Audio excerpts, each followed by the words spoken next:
Assalamualaikum sahabat-sahabat yang dirahmati Allah. Hari ini saya akan menceritakan malam itu. Suasana di Desa Kertajaya terasa lebih sunyi dari biasanya. Hanya suara jangkrik dan sesekali lolongan anjing yang terdengar di kejauhan. Namun, di sebuah rumah kecil di pinggiran desa, seorang pria bernama Jaka tak bisa memejamkan mata. Ia menatap layar ponselnya dengan napas tertahan. Polisi viral.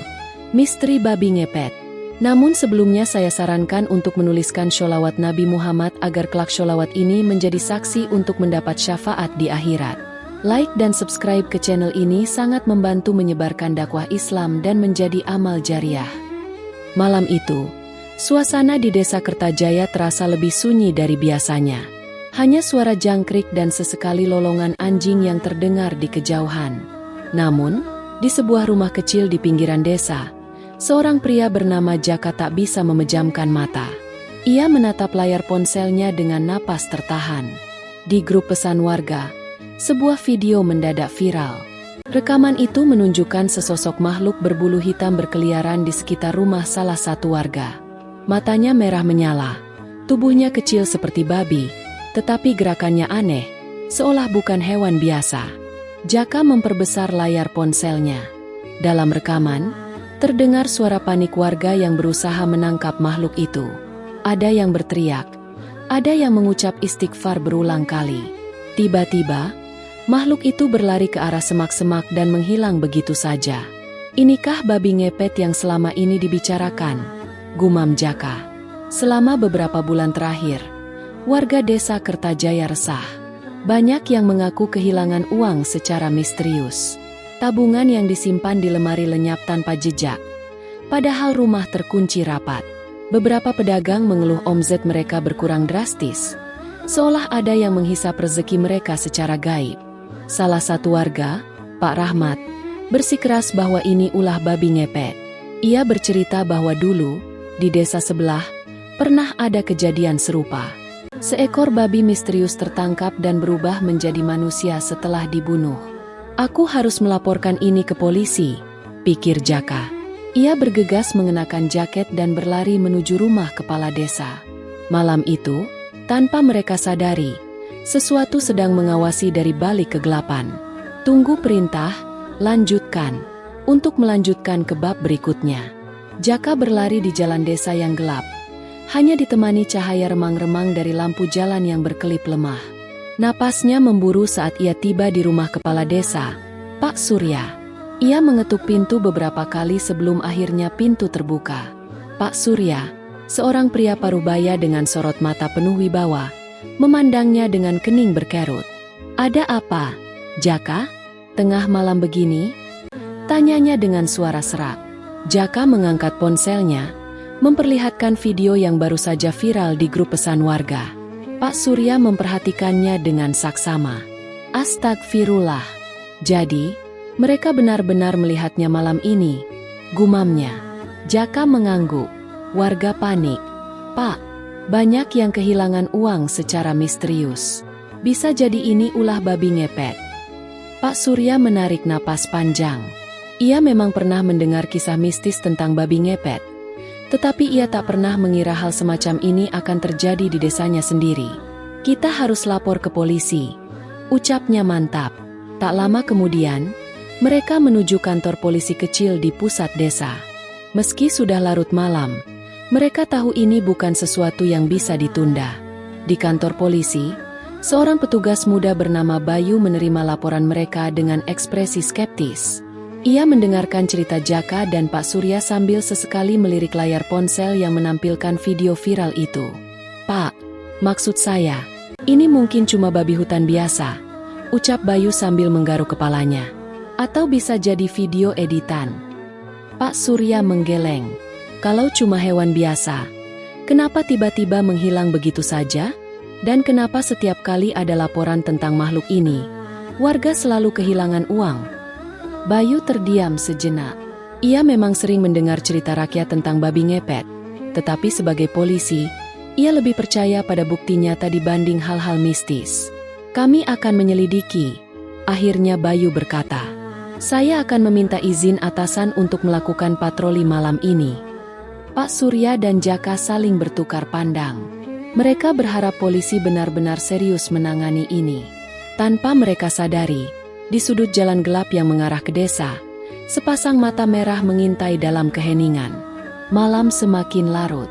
Dua polisi berseragam, Bayu dan rekannya, Rudi, mengendarai motor patroli menuju titik terakhir di mana makhluk itu terlihat.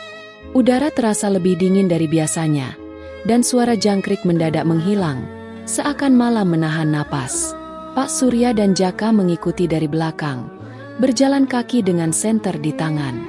Mereka melewati jalan setapak menuju rumah Pak Rahmat, tempat di mana babi ngepet terakhir kali terlihat. Saya nggak yakin ini ide bagus, gumam Rudi sambil mengencangkan pegangannya pada gagang senter. Kalau memang babi ngepet itu nyata, kita menghadapi sesuatu yang bukan manusia. Bayu tetap fokus mengemudi. Kita hanya perlu memastikan dulu.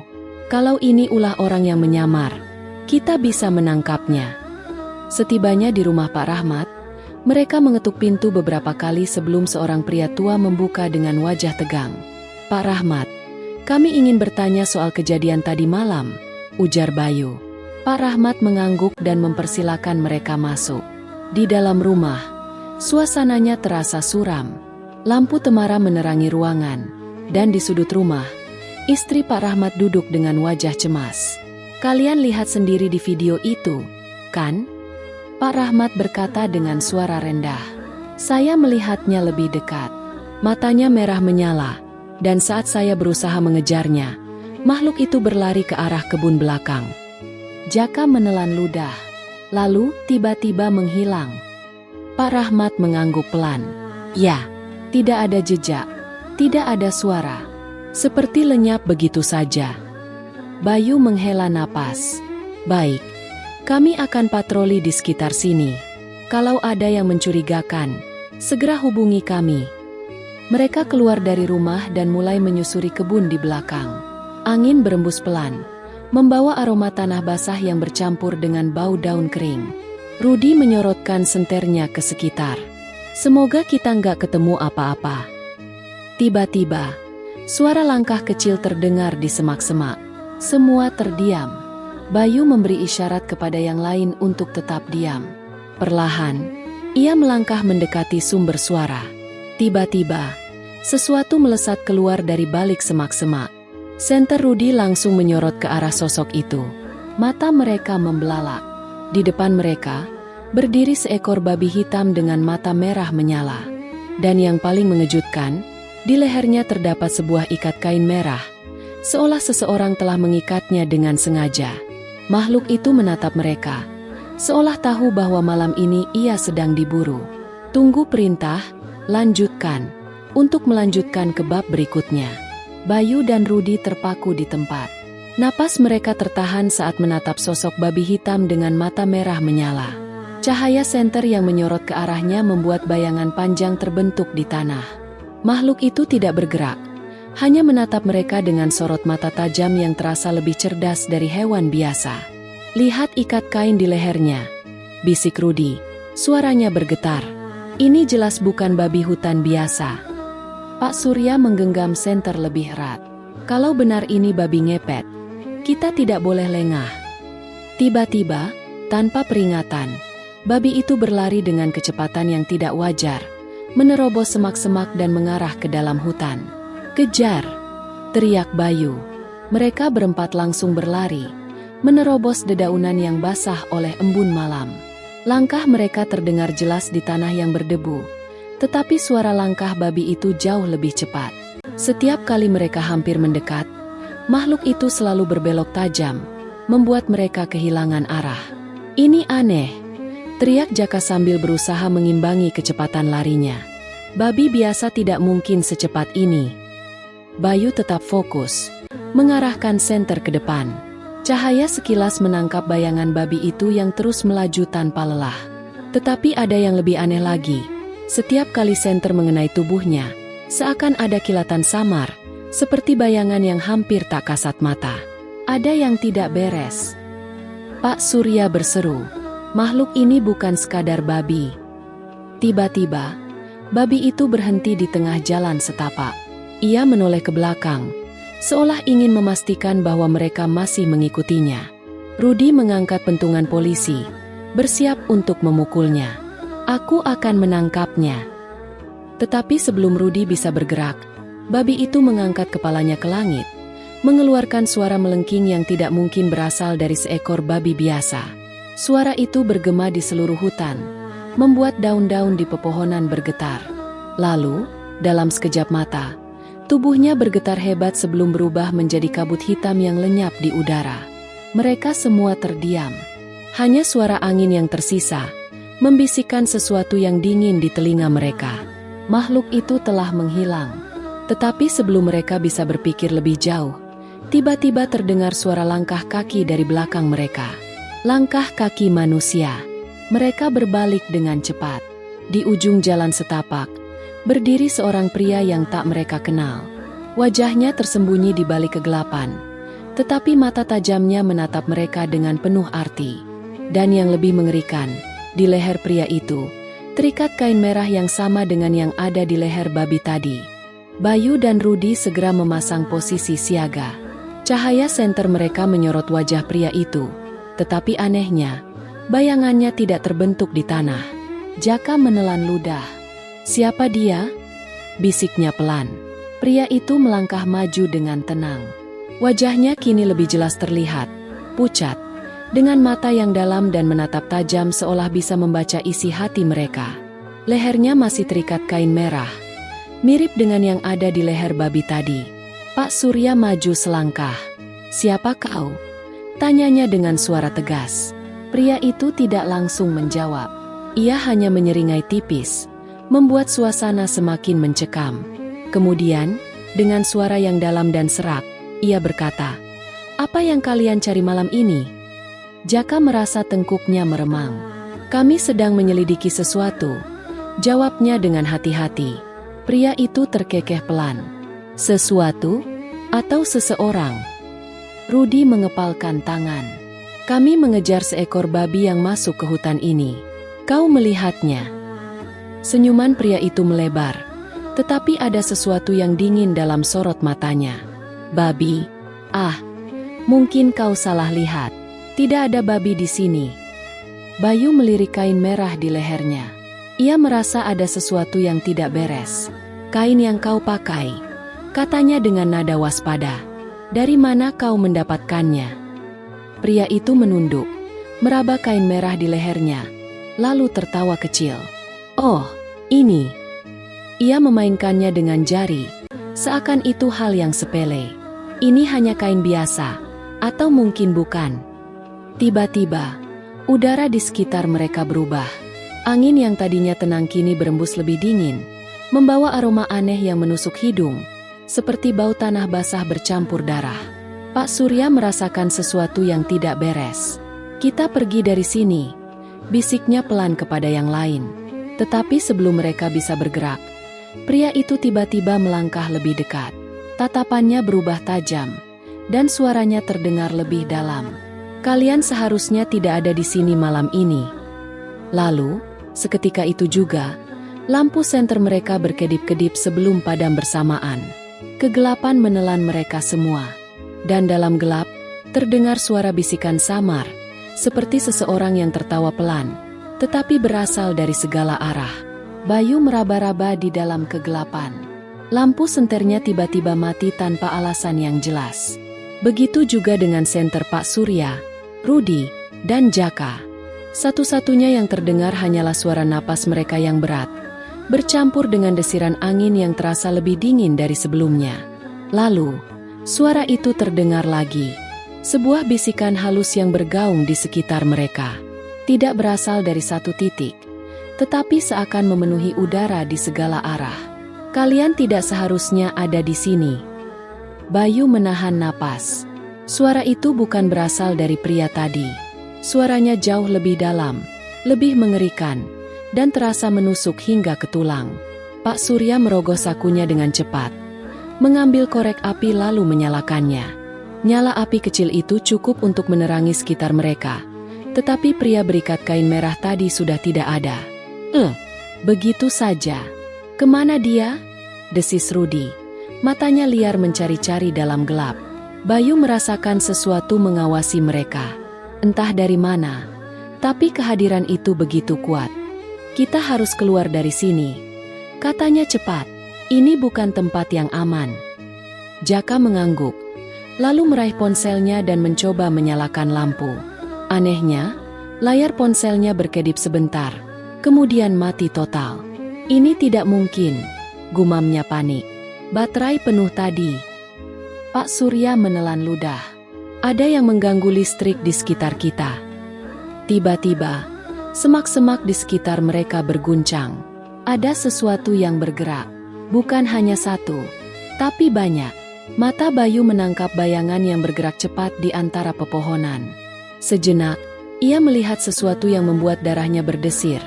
Bayangan hitam dengan mata merah, lebih dari satu, mengelilingi mereka dari segala arah. "Kita dikepung," bisik Rudi. Suaranya hampir tak terdengar. Lalu, sesuatu menerjang dari dalam kegelapan. Sebuah bayangan hitam melompat ke arah mereka dengan kecepatan luar biasa. Bayu langsung bereaksi, mengayunkan pentungan kayu yang dibawanya. Benturannya mengenai sesuatu yang keras, dan dari dalam gelap, terdengar suara geraman melengking, seperti teriakan kesakitan yang bukan berasal dari manusia ataupun hewan biasa. Jaka meraih batu di tanah dan melemparkannya ke arah suara itu. Tetapi sebelum batu itu mengenai sasaran, bayangan hitam itu sudah menghilang lagi ke dalam kegelapan. Lalu, suara bisikan itu kembali terdengar. "Pergilah, sebelum terlambat." Pak Surya mengangkat korek apinya lebih tinggi, menyoroti sekitar mereka. Tetapi tidak ada apa-apa di sana. Tidak ada mata merah, tidak ada bayangan hitam. Hanya kesunyian yang mencekam. Lalu, satu persatu, senter mereka menyala kembali. Cahayanya terang, seolah tidak pernah ada masalah sebelumnya. Bayu dan yang lainnya berpandangan. Napas mereka masih berat. Mereka tahu satu hal, apapun yang tadi mengganggu mereka, tidak ingin mereka tetap berada di sana. Dan mungkin, itu adalah peringatan terakhir. Cahaya senter kembali menerangi hutan. Bayu menarik napas panjang, mencoba menenangkan diri. Jantungnya masih berdegup kencang setelah kejadian tadi. "Aku tidak suka ini," gumam Rudi. "Kita harus keluar dari sini." Pak Surya mengangguk, lalu mengarahkan senternya ke tanah. "Tunggu, kita kejar babi itu, kan?" Semua terdiam. Mereka hampir lupa tujuan awal mereka. Jaka menyorotkan senternya ke tanah, mencari jejak kaki babi yang tadi mereka kejar. Namun, yang mereka temukan justru sesuatu yang aneh. Jejak kaki babi itu masih ada, tapi hanya sampai satu titik. Setelah itu, hilang begitu saja, seakan babi itu lenyap di udara. "Ini tidak masuk akal," bisik Bayu. "Tidak ada jejak lanjutan, tidak ada bekas loncatan. Seolah-olah dia berubah menjadi sesuatu yang lain." Suasana semakin mencekam. Rudi menggeleng cepat. "Sudah, kita sudahi saja. Ini bukan sesuatu yang bisa dijelaskan dengan akal sehat." Namun sebelum mereka bisa beranjak, terdengar suara langkah dari belakang mereka. Berat dan menyeret, seperti seseorang yang berjalan dengan susah payah. Mereka serentak menoleh. Seorang pria tua muncul dari balik pepohonan. Pakaiannya lusuh, matanya cekung dan kosong. Langkahnya terseret, seakan tubuhnya kelelahan. Pak Surya maju selangkah. "Pak, Anda tidak apa-apa?" Pria tua itu berhenti. Matanya melirik satu persatu ke arah mereka, lalu berbicara dengan suara serak. "Kalian melihatnya, bukan?"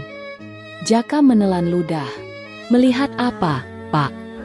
Pria itu tersenyum samar, tetapi senyumannya justru terasa menyeramkan. "Babi itu," katanya pelan. "Dia bukan sekadar babi biasa." Bayu dan yang lain saling pandang. Rudi akhirnya bertanya, "Apa maksud Anda?" Pria itu tertawa kecil, namun terdengar dingin. "Kalian sudah terlalu jauh masuk. Jangan lanjutkan lagi, sebelum kalian tahu apa yang kalian hadapi." Pak Surya semakin waspada. "Bapak ini siapa?" Pria itu hanya tersenyum, lalu melangkah mundur perlahan ke dalam kegelapan. Tubuhnya semakin redup tertelan bayangan pepohonan. Dalam hitungan detik, dia menghilang begitu saja. Jaka mengarahkan senternya ke arah pria itu menghilang. Tidak ada siapa-siapa, tidak ada suara, dan lebih aneh lagi, tidak ada jejak kaki di tanah tempat pria itu berdiri. Malam semakin larut saat Bayu dan timnya kembali ke rumah dinas kepolisian. Tidak ada yang berbicara di sepanjang perjalanan. Hanya suara motor mereka yang memecah kesunyian. Setelah sampai, Pak Surya langsung menuju dapur untuk menyeduh kopi, sementara Rudi dan Jaka duduk di ruang tengah, masih mencoba mencerna kejadian di hutan. Bayu membuka buku catatan kecilnya dan mulai menuliskan semua yang mereka alami. Namun, pikirannya terus kembali ke pria tua tadi. Siapa dia? Kenapa dia bisa muncul begitu saja di tengah hutan? Dan mengapa dia tidak meninggalkan jejak kaki? Bayu menghela napas. Dia merasa ada sesuatu yang mereka lewatkan. Sesuatu yang masih tersembunyi di balik semua kejadian aneh ini. Saat itu, suara ketukan terdengar dari luar. Tok, tok, tok. Mereka semua serentak menoleh ke pintu depan. Tengah malam begini, siapa yang datang? Tanya Rudi pelan. Pak Surya bangkit dari kursinya. Aku buka, katanya sambil berjalan ke arah pintu. Begitu pintu terbuka, angin dingin langsung menyelinap masuk. Tidak ada siapa-siapa di sana. Halo? Panggil Pak Surya, menyorotkan senter ke halaman. Sepi, tak ada satupun orang di luar. Bayu bergidik. Ia merasa ada sesuatu yang mengawasi mereka, meski tidak terlihat. Saat itulah Jaka berbisik dengan suara gemetar. Lihat jendela. Semua menoleh ke arah yang ditunjuknya. Di kaca jendela ruang tamu, tampak bayangan seseorang berdiri di luar. Wajahnya tidak terlihat jelas, hanya siluet hitam yang samar. Bayu refleks menarik pentungan di pinggangnya. Siapa itu? Pak Surya dengan sigap menyambar senter dan berlari keluar. Namun, saat dia sampai di luar, bayangan itu sudah menghilang. Tidak ada tanda-tanda seseorang pernah berdiri di sana. Tidak ada jejak kaki di tanah basah. Hanya kesunyian yang kembali menyelimuti mereka. Malam semakin menegangkan. Bayu menatap jendela yang kini kosong, seolah mencoba memastikan bahwa bayangan tadi memang nyata. Jaka dan Rudi masih terdiam. Napas mereka berat. Kita harus lebih waspada, ujar Pak Surya akhirnya, setelah kembali dari luar. Aku tidak suka ini. Bayu mengangguk. Aku juga merasa ada sesuatu yang tidak beres. Semua ini, seakan ada yang mengawasi kita. Belum sempat mereka meresapi ketegangan itu lebih jauh, listrik di rumah tiba-tiba padam. Klik, mendadak, ruangan menjadi gelap gulita. Astaga, desis Rudi, buru-buru meraih senter dari saku jaketnya. Kenapa tiba-tiba mati? Pak Surya menghela napas. Aku ambil lilin. Ia berjalan menuju dapur dengan langkah hati-hati, sementara Bayu dan yang lain tetap di tempat. Cahaya senter Rudi bergetar di tangan, seakan ikut merasakan ketegangan. Lalu, terdengar suara langkah kaki, pelan, berjalan perlahan di lantai kayu lorong rumah. Tapi anehnya, suara itu tidak berasal dari Pak Surya. Bayu langsung menyorotkan senternya ke arah lorong. Tidak ada siapa-siapa di sana. Namun, langkah kaki itu tetap terdengar. Semakin mendekat. Krek! Pintu di ujung lorong berderit perlahan, seolah ada sesuatu yang mendorongnya dari dalam. Jaka menggenggam bahu Bayu. Ada orang di sana? Bisiknya. Bayu menelan ludah, lalu memberanikan diri melangkah ke depan. Saat dia sampai di depan pintu, angin dingin menyelusup melalui celahnya. Dengan jantung berdebar, ia mengangkat tangannya, mendorong pintu lebih lebar. Sinar senter menerangi ruangan. Kosong. Namun, di lantai kayu yang berdebu, terlihat jelas bekas jejak kaki, dan bukan jejak kaki manusia. Jejak itu berbentuk tapak babi. Dan yang lebih mengerikan, jejak itu berhenti tepat di bawah jendela yang terbuka. Angin malam berhembus pelan, membawa serta suara samar seperti tawa. Tawa seseorang, atau sesuatu. Bayu mundur selangkah. Jantungnya berdetak semakin cepat. Tapak kaki babi itu jelas, seolah sesuatu baru saja berdiri di sini, lalu menghilang begitu saja. Pak Surya muncul di belakangnya dengan lilin yang menyala. Wajahnya terlihat tegang ketika melihat apa yang mereka temukan. Ini bukan kejadian biasa, gumamnya. Jaka menelan ludah. Mungkin ini ada hubungannya dengan orang-orang yang kita curigai. Bayu menarik napas panjang. Kita harus mencari tahu lebih dalam. Aku punya firasat, seseorang di desa ini menyimpan rahasia besar. Mereka kembali ke ruang tengah. Suasana semakin mencekam. Rudi mengusap wajahnya, mencoba berpikir jernih. Aku ingat sesuatu, katanya tiba-tiba. Semua menoleh ke arahnya. Rudi melanjutkan. Dulu, pernah ada kejadian serupa di desa sebelah. Warga kehilangan uang mereka secara misterius. Lalu muncul kabar tentang babi jadi-jadian yang berkeliaran malam-malam. Bayu mengernyit. Apa ada yang tertangkap? Rudi menggeleng. Tidak, tapi ada satu orang yang sempat menghilang secara aneh. Dan setelah itu, desanya kembali tenang. Pak Surya berpikir sejenak. Kalau begitu, kita harus mencari tahu siapa orang yang paling mencurigakan di sini. Seseorang yang tiba-tiba terlihat kaya, atau yang memiliki perilaku aneh. Mereka semua mengangguk. Saat itu juga, Bayu teringat sesuatu. Paman Harun, katanya pelan. Jaka mengangkat alis. Maksudmu, pemilik warung itu? Bayu mengangguk. Beberapa waktu lalu, dia sering mengeluh kesulitan uang. Tapi baru-baru ini, dia membangun rumahnya lebih besar, membeli motor baru, dan bahkan mengadakan hajatan besar. Semua itu terjadi dalam waktu singkat. Pak Surya menyipitkan mata. Kita perlu mencari tahu lebih banyak tentang dia. Mereka akhirnya memutuskan untuk pergi ke rumah Paman Harun besok malam, saat keadaan lebih tenang dan tidak ada warga lain yang curiga. Namun, tepat ketika mereka hendak mengakhiri pembicaraan, terdengar suara dentuman keras dari luar rumah. Braak, seperti sesuatu yang besar menabrak pagar. Mereka langsung bangkit, menyorotkan senter ke arah jendela. Dan di sana, dalam gelapnya malam, mereka melihatnya. Seekor babi hitam berdiri diam di depan pagar rumah dinas. Matanya merah menyala, menatap mereka tanpa berkedip. Bayu menahan napas. Sosok babi hitam itu masih berdiri di depan pagar. Matanya bersinar merah dalam gelapnya malam. Tubuhnya lebih besar dari babi biasa, dengan bulu kasar yang berdiri tegak di punggungnya. Pak Surya meraih senter dan mengarahkannya ke babi itu. Tapi anehnya, bukannya terkejut atau berlari, babi itu tetap diam, seolah mengawasi mereka. Kita harus keluar, bisik Pak Surya tegang. Aku ingin melihat lebih dekat. Bayu dan Rudi mengangguk, sementara Jaka tetap di dalam, bersiap kalau ada hal tak terduga. Mereka perlahan membuka pintu dan berjalan ke halaman dengan hati-hati.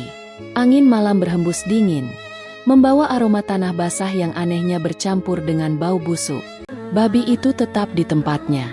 Pak Surya mengangkat pentungannya, mencoba mengusirnya. Hus! Serunya.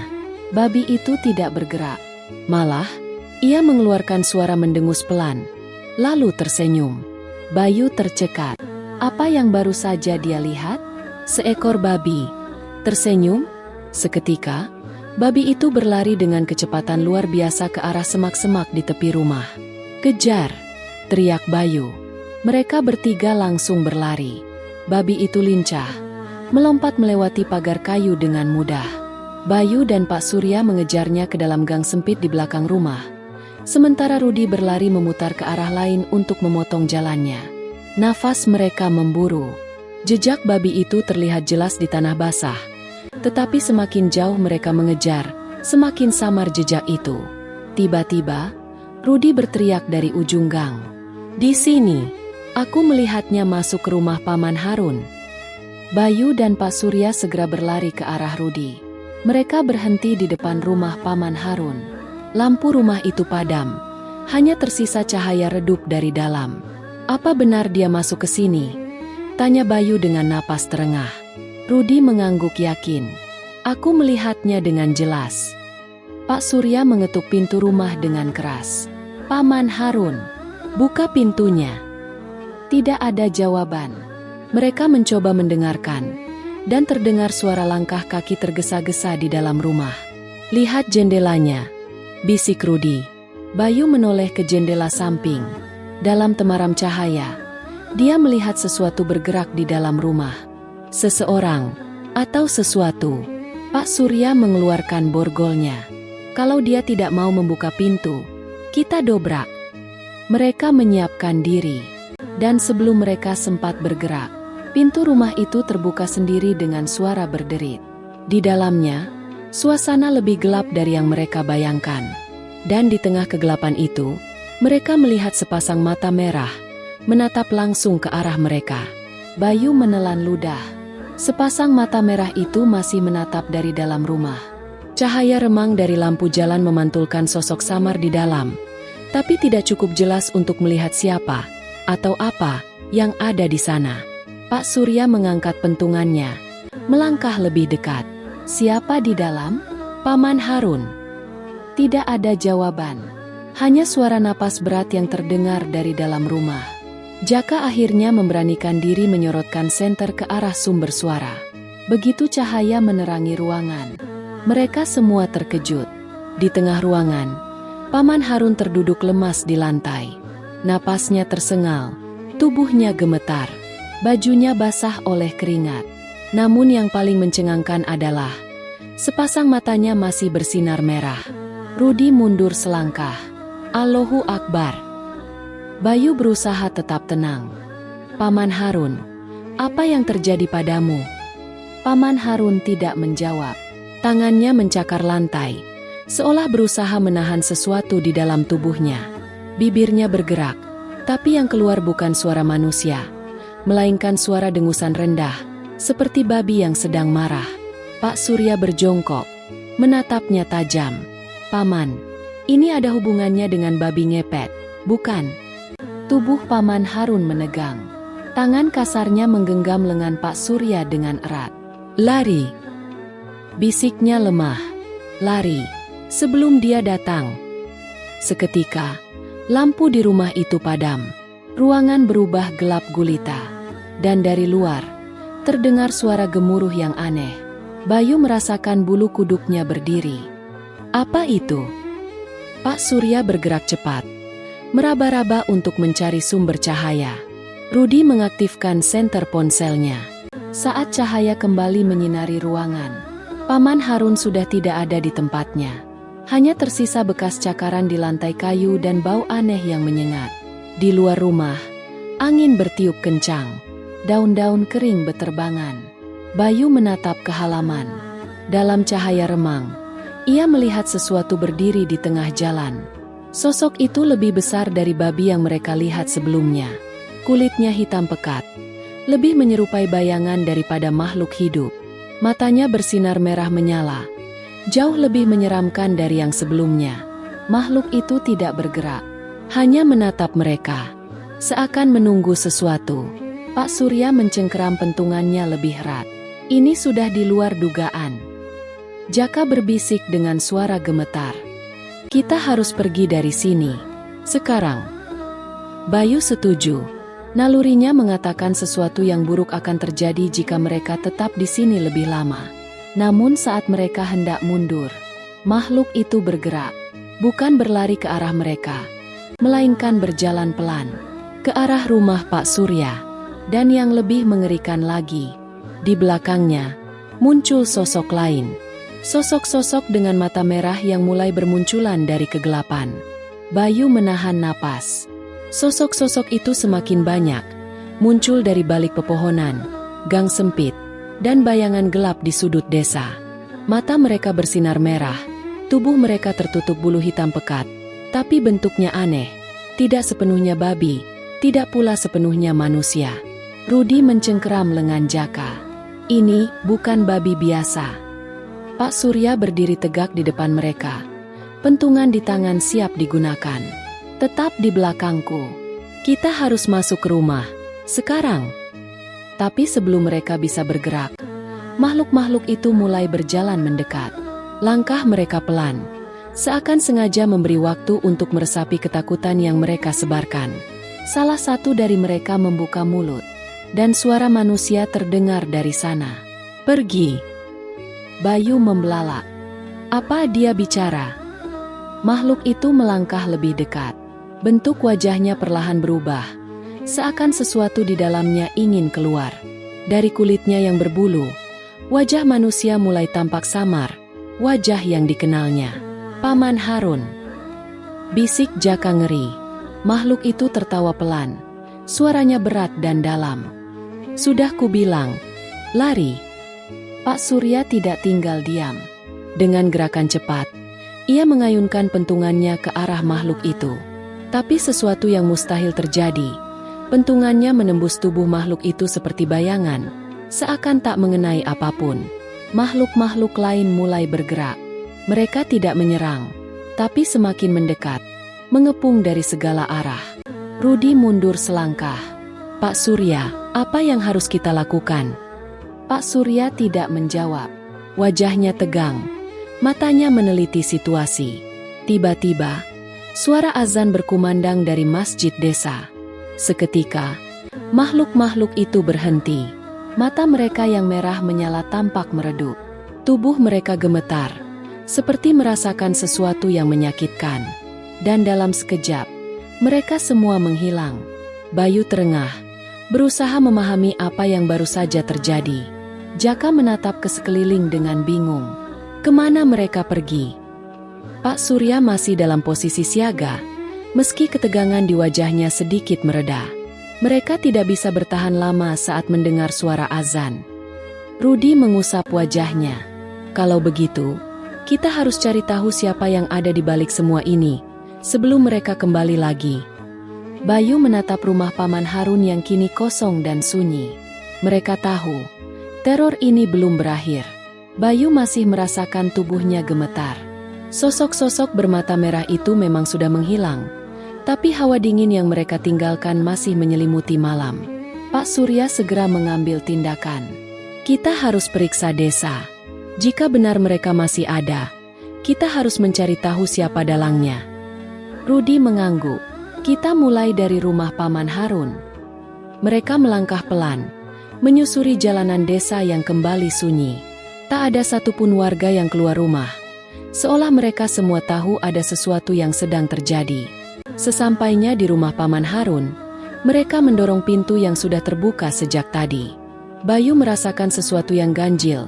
Suasana di dalam rumah ini terasa lebih berat, lebih gelap, seakan ada sesuatu yang bersembunyi dalam bayangan. Pak Surya menyalakan senter dan mengarahkannya ke dalam. "Cari sesuatu yang mencurigakan. Apapun." Mereka menyebar.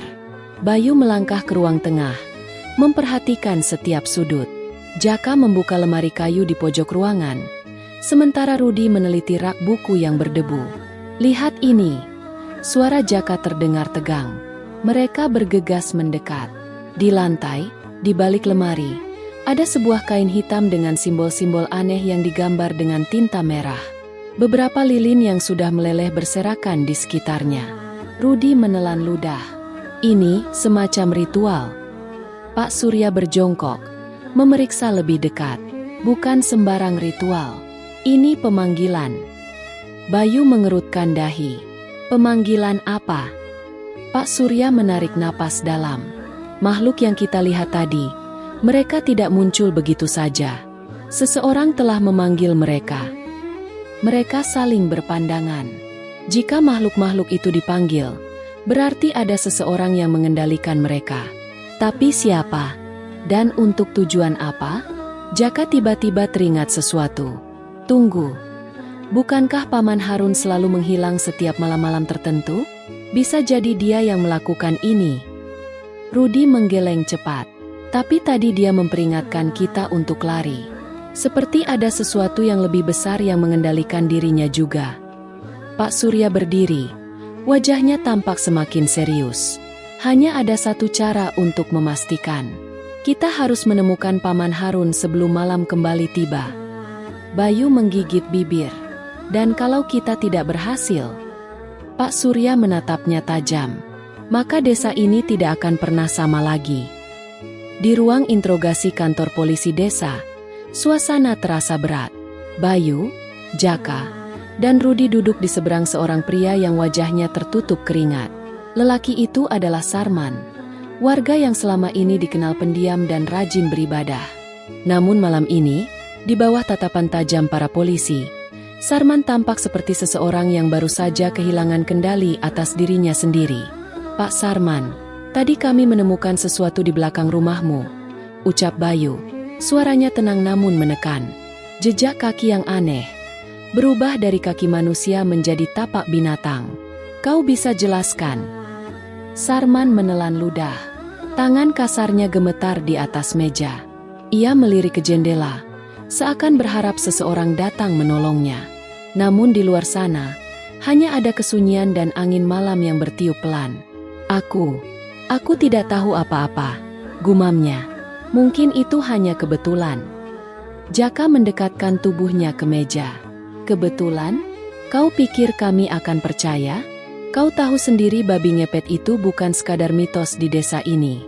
Kami melihat sesuatu tadi malam, dan kami tahu ada yang kau sembunyikan." Sarman terdiam. Butir-butir keringat semakin deras mengalir di pelipisnya. Rudi, yang sedari tadi hanya mengamati, tiba-tiba mengeluarkan sesuatu dari kantongnya. Sebuah kain hitam dengan sulaman kuno. "Kami menemukan ini di kamarmu," katanya. "Jelaskan apa ini." Sarman menatap kain itu dengan wajah pucat. Seolah benda itu menyimpan rahasia yang seharusnya tak boleh diungkap. Bibirnya bergerak-gerak tanpa suara, dan matanya penuh ketakutan. Di luar, terdengar suara langkah kaki mendekat. Bayu menoleh ke arah pintu. Saat ia kembali melihat Sarman, wajah pria itu sudah berubah. Ada kilatan aneh di matanya, seolah sesuatu tengah menguasai dirinya. "Kalian tidak akan mengerti," bisiknya. "Tidak ada yang bisa memahami, kecuali mereka yang sudah terikat perjanjian." Jaka mengernyit. "Perjanjian?" Sarman tersenyum miring, senyum yang lebih mirip seringai. "Kalian sudah terlalu dalam menyelidiki ini. Sebaiknya kalian berhenti sebelum terlambat." Dan tepat setelah ia mengucapkan itu, lampu di ruangan interogasi tiba-tiba padam. Sebuah suara geraman pelan terdengar dari sudut ruangan. Malam ini, misteri semakin dalam. Lampu yang padam seolah membawa ruangan itu ke dalam dimensi lain. Gelap pekat menelan semuanya. Hanya suara napas dan detak jantung yang terdengar jelas. Bayu meraba-raba saku bajunya, berusaha mencari senter. Jaka dan Rudi tetap diam, mendengarkan dengan waspada. "Sarman," panggil Jaka. Tidak ada jawaban. Namun, di tengah kegelapan, terdengar suara gesekan pelan di lantai. Seperti sesuatu yang bergerak, merayap dengan perlahan. Bayu akhirnya menemukan senternya. Dengan cepat, ia menyalakannya dan mengarahkannya ke tempat Sarman duduk. Kosong. Kursi itu masih ada, tetapi Sarman menghilang. "Dia kemana?" Rudi berbisik. Sebelum ada yang sempat menjawab, sesuatu bergerak di sudut ruangan. Bayu segera mengarahkan cahayanya ke sana. Mereka semua terdiam. Di sudut ruangan, sosok Sarman berdiri kaku, membelakangi mereka. Tubuhnya tampak lebih besar dari sebelumnya, dan punggungnya bergerak naik turun dengan cepat, seolah ia bernapas dengan kesulitan. "Sarman," panggil Jaka sekali lagi. Sarman tidak merespons. Namun perlahan, ia mulai berbalik. Ketika wajahnya akhirnya terlihat, Bayu langsung merasa darahnya membeku. Mata Sarman tidak lagi seperti mata manusia. Hitam pekat, dengan kilatan liar di dalamnya. Bibirnya melengkung membentuk senyuman yang tidak wajar. "Kalian sudah terlalu jauh." Suaranya terdengar lebih berat dari sebelumnya. "Aku tidak bisa membiarkan kalian terus ikut campur." Tiba-tiba, tubuhnya bergerak dengan kecepatan yang tidak wajar. Dalam hitungan detik, ia melompat ke arah mereka. Bayu, Jaka, dan Rudi langsung berhamburan ke belakang.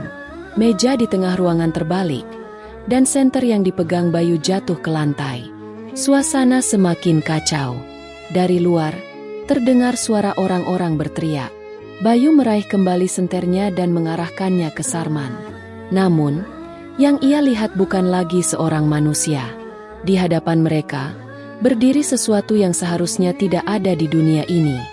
Bayu, Jaka, dan Rudi berlari sekuat tenaga keluar dari rumah tua itu. Nafas mereka tersengal-sengal, dada terasa sesak, tetapi mereka tidak berani menoleh ke belakang. Suara Sarman yang mengerikan masih terngiang di telinga mereka. Ketika mereka akhirnya mencapai jalan utama, cahaya fajar mulai menyingsing di ufuk timur. Udara dingin menyelimuti desa yang masih sepi.